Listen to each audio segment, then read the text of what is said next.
கிறிஸ்துவுக்குள்ளே ஆண்டோரும் இரட்சகருமாகிய கிறிஸ்துவின் நாமத்தில் பெத்தேல் ஆசரிப்பு கூடார மக்களாகி உங்களை வாழ்த்துகிறேன். இந்த நாளில் கூட ரூத் 2:13 சொல்லியிருக்காங்க, என் ஆண்டவனே உங்களுடைய கண்களில் எனக்கு தயவு கிடைக்க வேண்டும். உங்களுடைய கண்களில் எனக்கு let me find favour in the sight my lord. இந்த நாளில் நம்முடைய முதலமைச்சர் முந்தா நாள் ஒரு சூப்பராக ஒரு அறிவிப்பு, நடுத்தர மக்கள் எந்தவித பெர்மிஷன் இல்லாமல் நீங்கள் வீடு கட்டிங்களா? ஏன்னா அவங்க வீடு கட்டுறப்போ அந்த பெர்மிஷனில் இந்த பெர்மிஷன் கட்சிக்காரங்க மிரட்டி மிரட்டி துட்டு கேட்குறாங்க.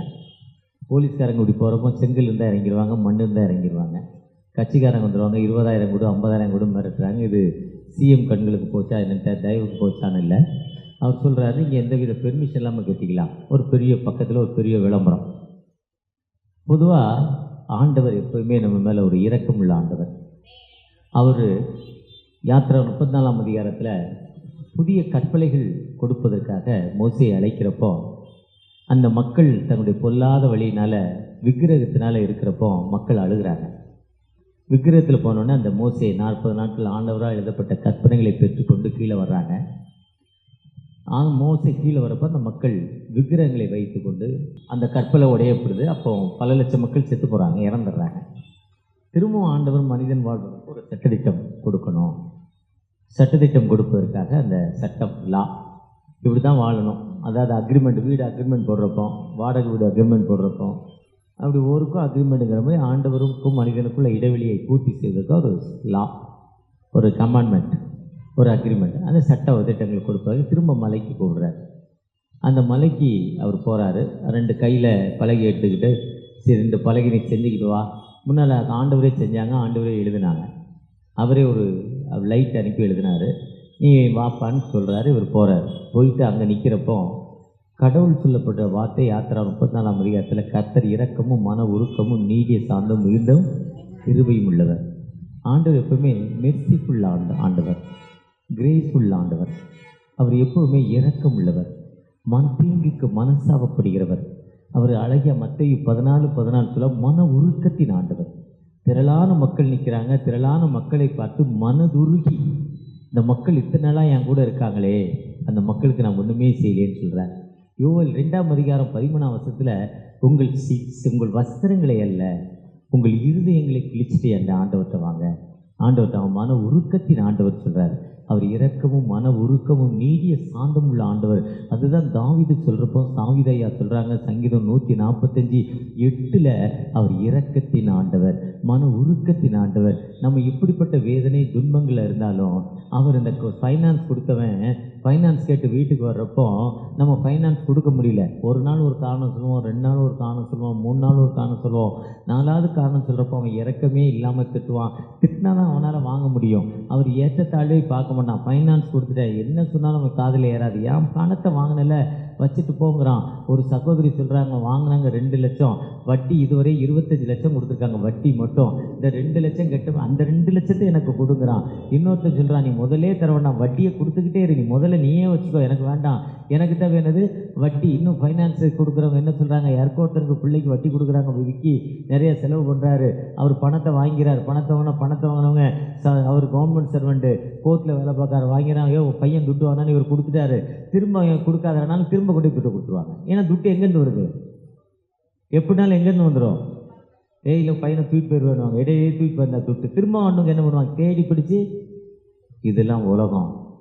ஆனால் ஆண்டவர் அப்படி இல்லை, மன உருக்கத்தின் ஆண்டவர், மெர்சிஃபுல்லா, கிரேஸ்ஃபுல்லா அவர். அதுதான் அந்த ஆண்டவருக்கு அந்த அம்மா ரூத்தம்மா ஜெபிக்கிறாங்க, ஆண்டவனே இந்த கண்களில் எனக்கு தயவு கிடைக்கணும், கிருபை கிடைக்கணும், let me find favour in the sight my lord. என் ஆண்டவருடைய கண்களில் எனக்கு ஃபேவர் ஆகணும்னா, சைட் ஆகணும் ஐயா, ஒரு சைட் ஆகணும் சொல்கிறாரு. புதிய மொழிபெயர்ப்பாக திருவிழியத்தில் இவ்வாறு சொல்ல, ஐயா கருணை மிகும் கண்கள் கொண்டு நோக்குகின்றே, கருணை மிகு கண்கள், கருணை உள்ளம். கருணைதாசன் ஒருத்தருக்கு பேர் வச்சிருக்காங்க, கருணை உள்ளம். கருணைனா அப்படி இறக்கம், ஐயோ பாவம், ஐயோ பாவம், இருக்கிறத எட்டு கொடுத்து போயிடுவாங்க. அதுதான் கருணை மிகு உள்ளம். எப்படின்னா, ஒரு ஊரில் ஒருத்தர் இருந்தார், 3 செட்டியார், 3 பேர் நல்ல மனிதர்கள். யார் போய் கேட்டாலும் என்ன கேட்டாலும் இல்லைன்னு சொல்ல மாட்டாங்க. என்ன கேட்டாலும் கொடுத்துக்கிட்டே இருப்பாங்க. அப்படிப்பட்ட கருணை உள்ளம்.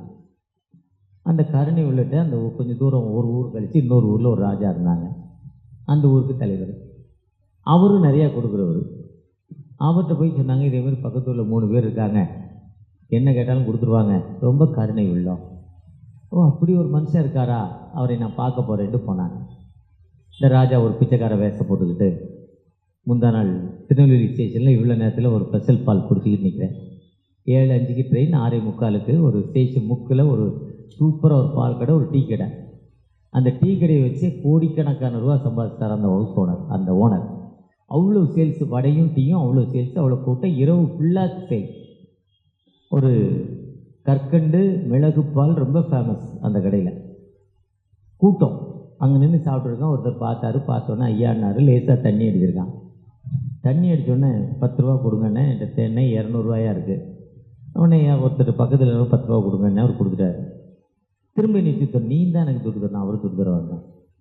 நீ எஜமான், எவ்வளோ பெரிய ஆள் நீ தான். ஏன்னா நான் பக்கத்தில் கொண்டு வாங்கி இல்லைன்னு போவோம், பக்கத்தில் வாங்கி கொடுத்த மாதிரி இன்னொரு இழிச்ச வாங்கி நினச்சிக்கிட்டான். சரி, தொல்லை தாழ முடியல, தூத்துக்குடிக்கு போகணுன்னா திரும்ப 100 ரூபா கொடுத்தேன். எனக்கு ட்ரெயினுக்கு லேட் ஆகிடுச்சு. 4 அங்கே மீட்டிங் போய்கிட்டே இருக்குது. மீட்டிங் நடந்துருக்கு. ட்ரெயின் ஏறணும். 7:05 ட்ரெயின் கொடுன்னு ஓடி ஏறணும். ட்ரெயின் பிளாட்ஃபார்முக்குள்ளே வந்துடுச்சு. நான் போக வேண்டிய ட்ரெயின் அது நாகர்கோவிலேருந்து வருது, அந்த இல்லை கேரளாலேருந்து வருது. ட்ரெயினும் வந்துடுச்சு. நான் ஓடணும். மீட்டிங் திரும்ப சுற்றி நீ வரான். ஒருத்தன் பிடிச்சி திட்டி விட்டான். ஓடுற, அவருக்கு வேலை இருக்குன்னு. கூட இருக்கிற என்னுடைய அசிஸ்டண்ட்டு, என் கூட இருக்கிற ஒரு தம்பி ஓடுறான்னு வச்சு விட்டான். திரும்ப இதுக்கு இன்னொருத்தர் அந்த பக்கம் போகிறேன். இன்னொருத்தரும் கூப்பிட்டு வந்தான். ஐயா, இவரும் பாதம், இவனும் வேலை.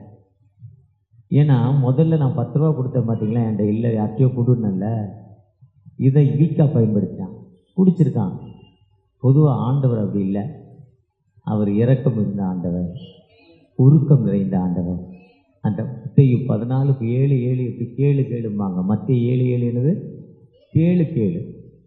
14:14 என் நாமத்தினால். மத்தேயு 7:7, யோவான் 14:14. இந்த மத்தேயு 14:14 மன உருக்கம். வாசிங்க, எனக்கு ரொம்ப ஒரு பிடிச்ச பகுதி அந்த மன உருக்கம். எது? அதாவது ஃப்ரிட்ஜுக்குள்ளே இருக்க ஐசத்துக்கு வெளியே வச்சா என்ன ஆகும்? ஃப்ரிட்ஜுக்குள்ளே இருக்க ஐசத்துக்கு வெளியே வச்சா என்ன ஆகும்? பாலில் வைக்கிறீங்க, ஃப்ரீஜரில் கட்டி ஆகிடுச்சு, வெளியே தூக்கி வச்சா என்ன ஆகும்? இதே மாதிரி நம்மளை பார்த்தோன்னு ஒரு இறங்கிடுவாராம். எது? என்னை பார்த்தோன்னு என்ன பண்ணிடுவான்? ஐயோ என் பிள்ளையே, ஐயோ உங்களை பார்த்து அப்படி தான் இறக்கும் ஆண்டவர்.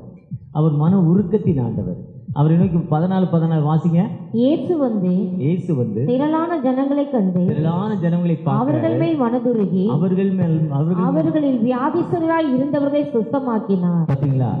அவருடைய கண்கள் எப்பவுமே இரக்கத்தின் கண்கள். இந்த ரூத் சரித்திரம் உங்களுக்கு பலமுறை எல்லாரும் பலமுறையாக சொல்லியிருப்பாங்க. என்னை விட உங்களுக்கு நல்லா தெரியும்.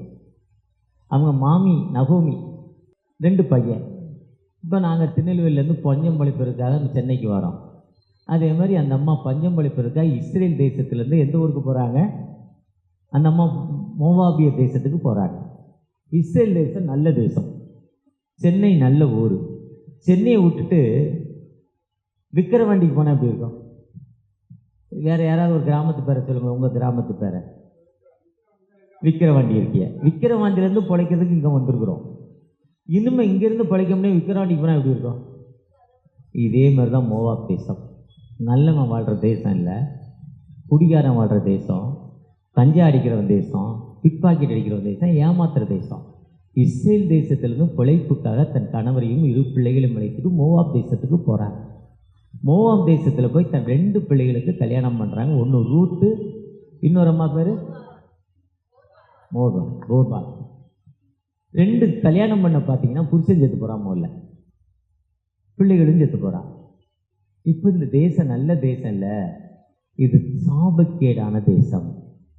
வாழும் தேனும் ஓடுற என் தேசத்துக்கு நான் திரும்ப போகிறேன். பெத்தேல் ஆசாரிப்பு கூடாரத்துக்கு வரோம்.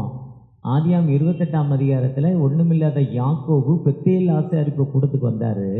எப்படி வந்தான்னா அதுக்கு லூசு என்று பெயர். அந்த இடத்துக்கு என்னது?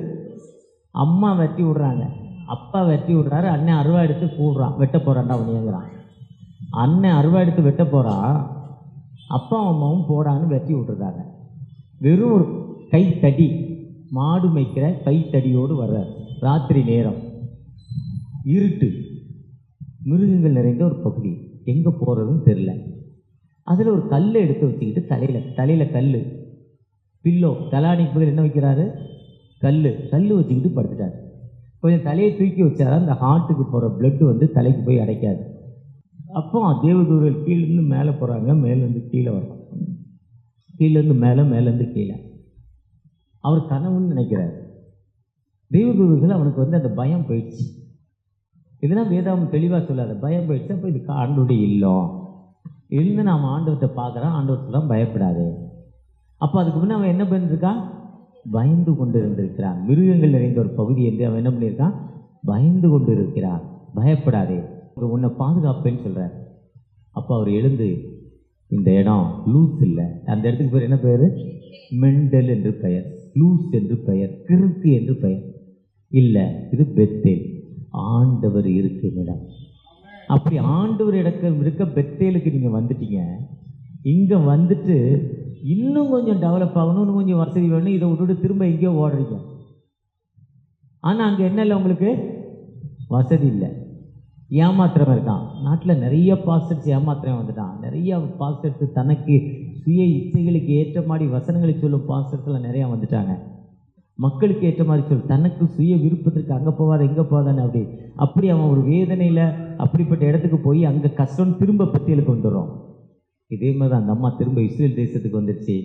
இஸ்ரேல் தேசத்துக்கு வந்தோடனே அவளை பார்த்து, யோ நீ நகோமியா, நல்லா இருக்கியா, ஊருக்கு போயிட்டு வந்தியா, அந்த ஊர் எப்படி இருந்தது, என்ன நம்ம மெட்ராஸ்லேயே இருக்கிறோம், பக்கத்து ஊருக்கே போகல, ஊருக்கு நான் வாரத்தில் 3 தடவை போகிறேன், எனக்கு ஊருன்னா பயணம் ரொம்ப வேஸ்ட்டு, இன்னமோ பயணம் சாதாரணம் தான் எனக்கு. ஆனால் புதுசாக போகிறவங்களுக்கு ரொம்ப 1 வாரம் பெட்டி எடுக்குவாங்க, திரும்ப திரும்ப 1 வாரம் நினைப்பாங்க எப்படி இருக்குன்னு. எனக்கு அப்படி ஒன்றுமே இல்லை. ஏன்னா நான் மாதத்தில் உலகம் முழுதும் போயிட்டு வந்தேன், அடிக்கடி போய்கிட்டே இருக்கேன். உங்கள் சர்ச்சைக்கு சில நேரங்களில் வராதடிச்சுன்னா அப்படி தான் இருக்கும், எங்கேயா ஊரில் இருந்திருப்பேன். அப்படி அப்பா என் பேர் என்ன இல்லை நகோமியில், என் பேர் என்ன மாறா. மாறானா என்னது, வேப்பங்காய். இப்போ லட்டு சாப்பிட்றதுக்கும் வேப்பங்காய் சாப்பிட்றதுக்கும், வேப்பங்காய் எத்தனை பேர் சாப்பிட்ருக்கீங்க, வேப்ப கொழுந்து எத்தனை பேர் சாப்பிட்ருக்கீங்க, சாப்பிட்டதே இல்லையா? எனக்கு கொஞ்சம் வயிறு சரியில்லை, ரொம்ப நாளாக கொஞ்சம் கலட்டாகவே இருந்தது. வேப்ப கொழுந்தும் கருவேப்பிலையும் சாப்பிட்டு தான் சரியாச்சு. இதுவரையும் ஸ்வீட்டு சாப்பிட்டு அதனால் உடம்பு கெட்டு போச்சு. இப்போ 2 நாளைக்கு ஒருக்கா வேப்ப கொழுந்தை சாப்பிட்டா கசப்பு கொடுத்தா ஒன்றும் ஆகுது. அப்போ இனிப்போட அருமை தெரியும்னா எங்கே போனோம், அதான் அந்த அம்மா அங்கே கசப்புக்கு போச்சு. இது கசப்புடாது, வந்துட்டேன்டாது. அந்த அம்மா சொல்லுது ரூத்த, அம்மா அங்கேருந்து வருமுன்ன 2 மருமகளை கூப்பிட்டு கிஸ் பண்ணி, தோத்திரம், புருஷன் போயிட்டான், பிள்ளைகள் போயிட்டான், இனிமே உங்களை என்னை பாதுகாக்க முடியாது, நீ உன் விருப்பத்துக்கு செகண்ட் மேரேஜ் பண்ணிக்க. புருஷன் செத்து போனான், புருஷன் செத்து போன பிறகு அந்த விடுதலைக்கு நிற்கப்பட்டிருக்கிறாங்க, வேதம் இது. அதனால மனைவி நீ புருஷனை கல்யாணம் பண்ணி இன்னொரு ஆளை பார்த்து கல்யாணம் தோத்துறோன்னு சொல்கிறான். ஒரு பால் போயிட்டான். நகோமி சொல்கிறா, ரூத்து சொல்கிறா, இல்லை இல்லை, நீ தான் எனக்கு தாயும் தந்தையுமாங்கள், எனக்கு திருமணம் என்பது முக்கியம் இல்லை, நான் உன்னோடு தான் வருவேன், அந்த உன்னோடு வந்துட்டான். இதுதான் வேதம். மனைவியை கண்டடைகிறவன் அதே மாதிரி ஆணும் பெண்ணுமா, அவள் என் எலும்பின் எலும்பும். இப்போ இந்த தோலையும் சதையும் எலும்பையும் பிரிச்சா என்ன ஆகும், பிச்ச பிறகு என்ன ஆகும், உயிர் இருக்காது, செத்து போவோம். புருஷனும் மனைவியும் பிரிச்ச பிறகு என்ன ஆகும், செத்து போவோம். அதுதான் தோல், அதுதான் ஸ்கின்னு, அதுதான் எலும்பு. நான் தான் உன் சதை, நான் உன்னை விட்டு என்ன பண்ண முடியாது ஒன்ஸ். அதுதான் தமிழ் பண்பாடு. கல்லானாலும் புருஷன், புல்லானாலும் புருஷன், தமிழ் பண்பாடு.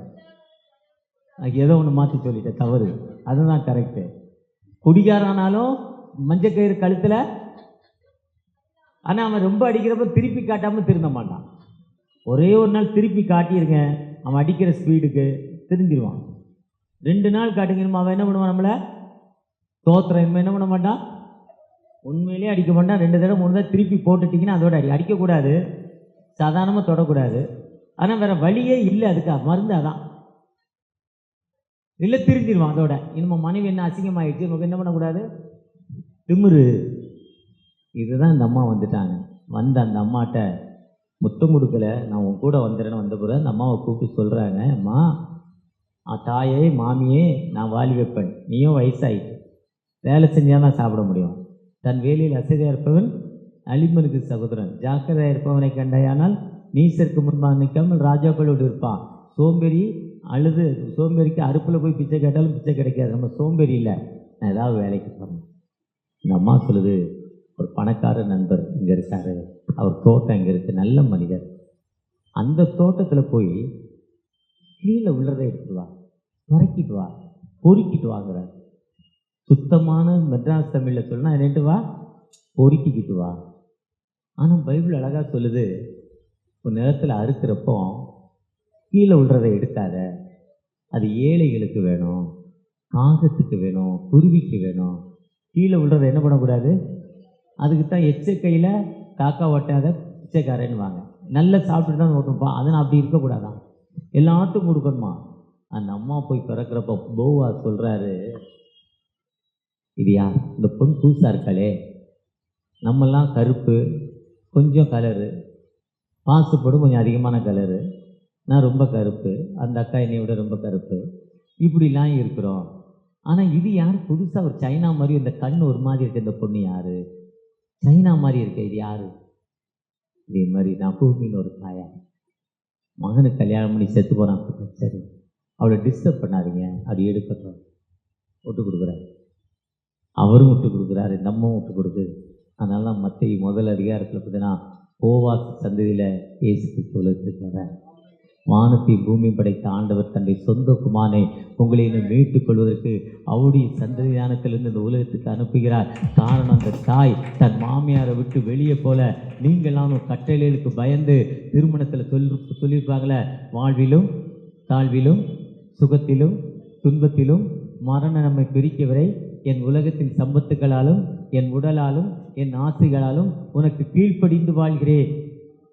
அப்படி அந்த அம்மா சொல்லுவாங்க, வாழ்விலும் தாழ்விலும் சுகத்திலும் துன்பத்திலும் மரணம் நம்மை பிரிக்கும் வரை இந்த உலகத்தின் சம்பத்துகளாலும் என் உடலாலும் நான் உமக்கு கீழ்ப்படிந்து உமக்கு இணங்கி வாழ்கிறேன், உங்களுடைய சத்தத்துக்கு கேட்கிறேன். அதுதான் புருஷர்களே உங்கள் மனைவிகளுக்கு கீழ்ப்படியுங்கள், புருஷர்களே மனைவிகளே உங்கள் கர்த்தருக்குள் கீழ்ப்படியுங்கள், அவர்களை இங்கே மேன்மை பாட்டுங்கள். பவுலடிகள் சொல்றாரு, இயேசுக்கு சொல்லப்போ ஆணும் பெண்ணுமாய் உருவாக்கின தகப்பன் அவன் மனைவியோடு இசைந்திருப்பான் என்று மத்தேயு 19ஆம் அதிகாரத்தில் சொல்றாரு. ஒருவேளை ஆண்டவர் இயேசுக்கு சொல்றப்போ வானத்தை முன்படித்த ஆண்டவர் சொல்லுவோம், ஆணும் பெண்ணுமாய் உருவாக்கி விட்டார், சூட்டபிள் பெர்சன், ஏற்ற துணையாய் உருவாக்கி விட்டார். அந்த ஏற்ற துணை, இந்த போவாசுக்கு ஏற்ற துணையாய் இந்த ரூத் மானெல்லாம் உலக வரலாற்றில் இயேசு கிறிஸ்துங்கிற ஒரு நபர், ஐயா கிறிஸ்துக்கு முன் கிறிஸ்துக்கு பின் என உலக வரலாற்றை பிரித்த அந்த இயேசு இந்த உலகத்திற்கு வந்ததின் நோக்கமே, அந்த அம்மாவுடைய வயத்துல வந்தாங்க, ரூத்தோட வயத்துல அந்த அம்மா கர்த்தருக்கு கீழ்ப்படிந்தார். ஏன்னா ஆண்டோடைய கண்களில் என்ன பண்ணுது, தயவு கிடைச்சது. கர்த்தருடைய கண்களில் உங்களுக்கு எனக்கு தயவு கிடைச்சா எப்படி இருப்போம், நம்ம பெரிய ஆளாயிடும். ஆண்டுடைய கண்ணில் நமக்கு என்ன பண்ணணும், தயவு கிடைக்கும். நம்ம ஜெபம் பண்ண வேண்டியது, தகப்பனே எனக்கு தயவு பண்ணுங்க. நாம் எப்படி ஜெபம் பண்ணுறோன்னா, லூக்கா 18ஆம் அதிகாரத்தில் ஒரு ஜெபம் இருக்கு. என்ன ஜெபம்னா, பரிசெயன்னா நீங்களும் நான், ஆயக்காரனா சர்ச்சுக்கு வெளியே இருந்து பிச்சை காக்கிறவன், அவன் தான் ஆரிசெயன். ஆயக்காரன் அவன் ஜெபம் பண்ணுறான், பாவியா என்மேல், நம்ம என்ன ஜெபம் பண்ணோம், என்மேல் கிருபையா வாங்கப்பா, இரக்கமாக வாங்க தகப்பன. நம்ம அப்படி நம்ம பெருமையை நினைச்சு ஜெபம் பண்ணக்கூடாது. நம்ம அப்படி ஜெபம் பண்ணுறப்போ ஆண்டவர் மனதுருக்கத்தின் ஆண்டவர். அதுதான் யோவேல் 2ஆம் அதிகாரம் 13ஆம் வசனத்தை வாசிங்க. நீங்கள் உங்கள் வஸ்திரங்களை அல்ல உங்கள் இருதயங்களை கிழித்து உங்கள் தேவனாகிய கர்த்தரிடத்தில் நிறுவனம் வஸ்திரங்களை அல்ல.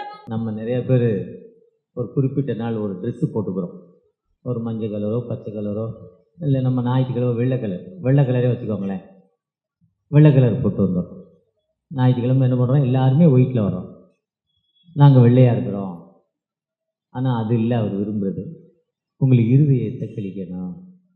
வருமுன்னா மாமியாருக்கு சோறு போட்டமாக பார்க்கணும், மாமனாருக்கு சோறு போட்டமாக பார்க்கணும், அம்மாவை நேசித்தமாக பார்க்கணும், இப்போ வாடகை கொடுத்தமாக பார்க்கணும், நம்ம இதெல்லாம் இந்த தப்பு பண்ண இந்த தப்பு இந்த வாரத்தில் பண்ணியிருக்கோம், பஸ்ஸில் இத்தனை நாள் டிக்கெட் இல்லாமல் வந்தோம், ட்ரெயினில் டிக்கெட் இல்லாமல் வந்தோம், அந்த டிக்கெட்டை எடுத்தோமா, எதுக்கு டிக்கெட் இல்லாமல் வந்தோம், ஒருவேளை கண்டக்டர் பின்னாலேருந்து முன்னால் வரல, நம்ம அதனால் டிக்கெட் எடுக்க முடியாமல் வந்தோம், இல்லை ட்ரெயினில் டிக்கெட் இல்லாமல், அதுக்கு தான் இன்றைக்கி கவர்மெண்ட்டே தடி எடுத்த வந்தண்டல்கார மாதிரி என்னாச்சு, டிக்கெட் எடுத்தால் தான் என்ன பண்ண முடியும் ஸ்டேஷனுக்குள்ளே. அப்படி இல்லையா? மெட்ரோவில் எப்படி இருக்குது? மெட்ரோவில் எப்படி இருக்குது? டிக்கெட் எடுத்தாதான் என்ன பண்ண முடியும்? வேலை செஞ்சோன்னு வாசியில் போக முடியாது. சரி, ஏடிஎம் கார்டு 30 ரூபா இருக்குது, உள்ளே விட்டுரும். நீங்கள் இங்கேருந்து ஏறிட்டு அந்த ஏர்போர்ட்டில் போய் இறங்கினா 40-35 ரூபா விடாது, வெளியே விடாது. திரும்ப 5 ரூபா கொடுத்தா தான் என்ன பண்ணும்? கவர்மெண்ட்டுக்கு என்ன இல்லை, இறக்கம் இல்லை. எலக்ட்ரிக் ட்ரெயினில் போனால் வேகமாக வந்தேன் சார், ட்ரெயின் வந்தது சார், ஏறி போனேன் 100 வழி. நேற்று கேட்டேன், 100 ட்ரெயினில் இருப்ப கேட்டேன், சார் திருச்சிக்கு மட்டும் டிக்கெட் இல்லாமல் வந்துடுறீங்க சார் நிறையான்ட்டேன். ஏன்னா எல்லா ஸ்டேஷன்லேயும் பல வழி இருக்குது, வெளியே போயிடுவாங்க. திருச்சியில் ஒரே வழி தான், அதனால் அங்கே தான் ஸ்பாட் அதிகம், மாட்டிக்குவீங்க. அங்கே தான் என்னது அதிகம், வெளியவே நீங்கள் போக முடியாது அங்கே. அதனால் டிக்கெட்டோடு வாங்க. கவர்மெண்ட்டே அப்படி ஆகிட்டு. ஆனால் ஆண்டவர் அப்படி இல்லை, இரக்கத்தின் ஆண்டவர். நம்ம இஸ்ரேல் மனது உருகி நீங்கள் அழுது புலம்பி கண்ணீரோடு பார்க்குறப்போ அந்த ஆண்டவர் நமக்கு விடுதலை காக்கும் ஆண்டவர். ஆண்டவர் எப்போவுமே ஒரு மகிமையின் தகப்பன். அதனால அழகாக அதை திங்க் பண்ணுறப்ப எனக்கு மனது உருக்கு. அதெல்லாம் பார்க்குறப்ப எனக்கு யோவான் 5ஆம் அதிகாரத்தை ஆண்டவர் ஞாபகம் தந்தார். யோவான் 5ஆம் அதிகாரம் 38 வருடம் வியாதியாக இருந்த ஒரு மனிதன், 30 years old, 38 வயசு, வாழ்க்கையில் பாதி போயிடுச்சு, 38 வருஷம் அவனுக்கு வியாதி. ஏசு அவனை பார்த்தேன். இந்த அம்மா சொல்கிறாங்க, ஆண்டவரே உடைய கண்ணில் எனக்கு தயவு கிடைக்கணும். அவர் பார்த்தா தானேங்க தயவு கிடைக்கும். அவனை பார்க்குறார். பார்த்த உடனே அவன் வெகு காலமாய் வியாதி உள்ளவன் என்று அறிந்து, when Jesus saw him live, அவன் படுத்திருந்த படுக்கையை பார்த்து, அவன் நீண்ட நாள் வியாதி உள்ளவன். ஜிஹெச் உள்ள போனீங்கன்னா கெரிக்கு முன்னால், சைடில், பின்னால், இல்லை வாலில் ஒரு சிலர் படுத்திருப்பாங்க. அவங்க படுக்கையை பார்த்தே ரொம்ப நாளாக படுத்திருக்காங்கன்னு தெரிஞ்சுக்கலாம். ரோட்டில் ஒரு பிச்சைக்காரன் நடந்து போகிறான்னா அவனை பார்த்து ரொம்ப நாள் குளிக்காதவன் தெரிஞ்சுக்கலாம்.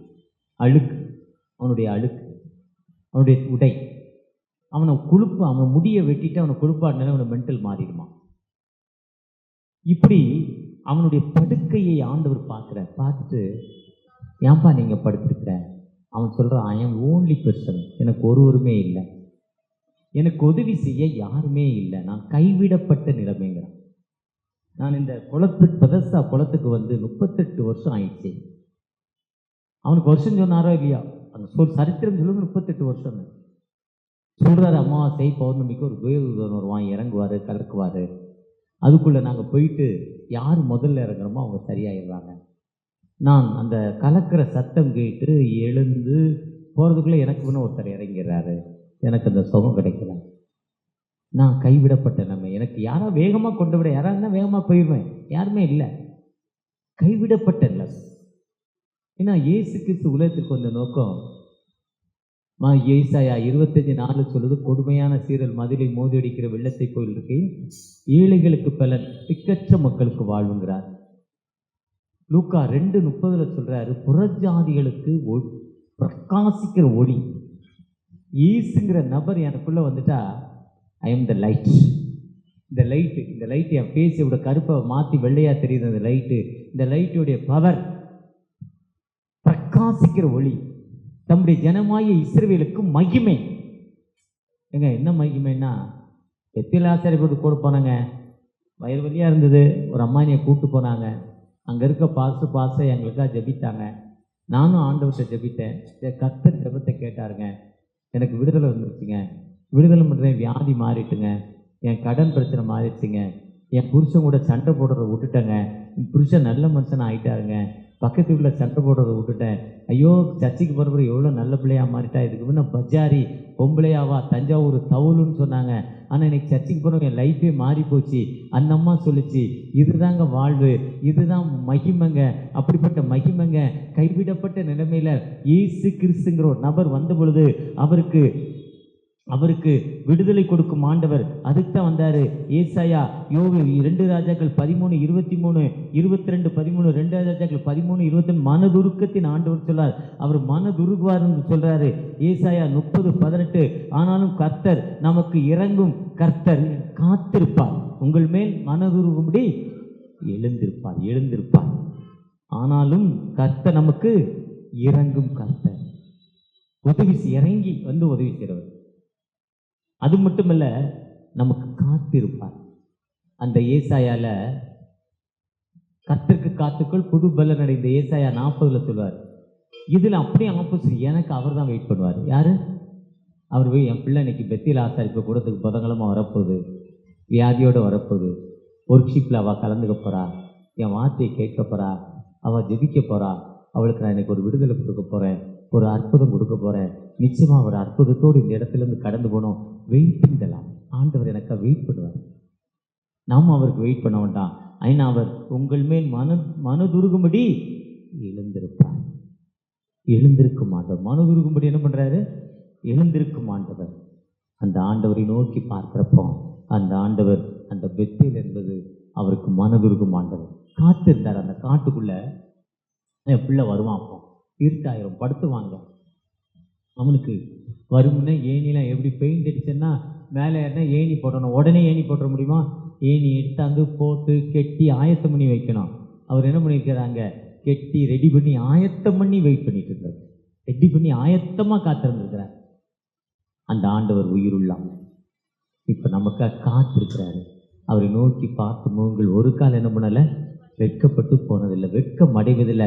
ஆண்டவர், தகப்பனே எனக்கு விடுதலை கொடுங்க, என்னை ஆசீர்வதிக்கணும். எந்த மனிதன் கேட்கிறானோ அந்த மனிதனுக்கு அந்த ஒர்க்ஷிப் நீங்கள் பாடிக்கொண்டு இருக்கிறப்பவே, ஜெபித்து கொண்டு இருக்கிறப்பவே ஆண்டவர் இறங்கி உங்கள் மனதுருக்கத்தின் ஆண்டவர், ஐயா எனக்கு தான் அந்த தீர்க்க தரிசன வார்த்தைகள், என்னுடைய காலம் விடுதலை, ஐயா எனக்கு ஆண்டவர் பேசி கொண்டிருக்கிறார். தகப்பனே என்னை தொடுங்க, என்னை ஆசீர்வதிங்க, உங்களுடைய கிருபை எனக்கு தாங்க தகப்பனே, உங்களுடைய இரக்கத்தை எனக்கு தாங்க தகப்பனே என்று அவரை நோக்கி பார்க்கிறப்போ நிச்சயமாகவே ஒரு விடுதலை, நிச்சயமாகவே ஆசீர்வாதம், அந்த ஆசீர்வாதத்தை கொடுக்கும் ஒரு உயிருள்ள தகப்பன் உண்மை நோக்கி பார்க்கிறோம்.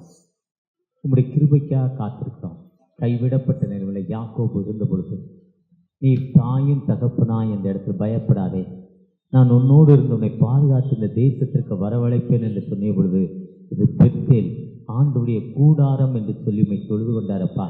அந்த பெத்தில் உம்முடைய கூடாரத்திலிருந்து யாக்கோபை போல கைவிடப்பட்ட நிலைமையில ஒரு விதமான மூட்டு வலி தகப்பனே, இந்த படி ஏற முடியல, கால் மடக்கி எவ்வளவு கஷ்டத்தில் இருக்கேன், கிட்டத்தட்ட 1 மணி நேரமாக உட்கார்ந்துருக்கேன், எவ்வளோ வலிப்பா, இந்த பெயின்லேருந்து எனக்கு விடுதலை தராதா?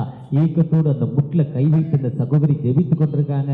உங்களுடைய தூயனுடைய மகிமை ரத்தத்தை தொழிக்கிறோம். உங்களுடைய விடுதலை அந்த மகளோடு இறங்கட்டும் தகப்பனே, ஒரு அற்புதம் இறங்கட்டும் தகப்பனே. ஒரு விதமான மனதில் குழப்பங்கள் தகப்பனே, என்ன செய்யறதுன்னு தெரியலப்பா, இவ்வளோ கடன் பிரச்சனையில் இருக்கிறேன், இவ்வளோதான் வருமானம் வருது, என்ன செய்யறது தெரியல, ஏக்கத்தோடு கண்ணீரோடு உட்கார்ந்திருக்கிற அந்த அன்பு மகளுக்காக தகப்பனே, அந்த அன்பு மகளுடைய விடுதலைக்காக தகப்பனே, ஒரு விசை கூட மனமரங்கப்பா. அந்த குழப்பத்தின் மத்தியில் நீ மனதுருக்கத்தின் ஆண்டவர், ஐயா நீ மனதுருகும்படி காத்திருந்தீங்க தகப்பனே, காத்திருந்து விடுதலை கொடுத்தீங்கன்னு ஏசாயால சொல்றாங்கப்பா. நீங்க காத்திருந்து விடுதலை கொடுக்கிற தகப்பன் அல்லவா, நீங்க எனக்காக காத்திருந்தீங்க. ஒரு விடுதலையோடு ஐயா, கற்புருஷனால கைவிடப்பட்ட நிலைமையில இருக்கிறப்பா ஐயா, புருஷனோடு இல்லப்பா, கைவிடப்பட்ட நிலைமை இருக்கிற எனக்கு ஒரு விடுதலை கிடைக்காதா? ஏக்கத்தோடு ஜெபிக்கிற அந்த அன்பு மகளுக்காக இப்பொழுது ஒரு விடுதலை கொடுக்க போற தயவுக்காக கூட, ஒரு அற்புதம் கொடுக்க போற தயவுக்காக கூட, ஒரு வழிநடத்தலை கொடுக்க போற தயவுக்காக கூட நன்றி. உங்களுடைய பிரச்சனை இறங்கட்டும் தகப்பனே. என்ன நோக்கத்தோடு எங்களை அழைத்து வந்தீங்களோ வந்த நோக்கங்களை நிறைவேற்றுங்க தகப்பனே, நிறைவேற்றுங்க. உங்களுடைய கிருபை எங்களோடு வரட்டும். அறுவடை மிகுதியாலோ இல்லை, அன்பரின் கதறல் கேட்டு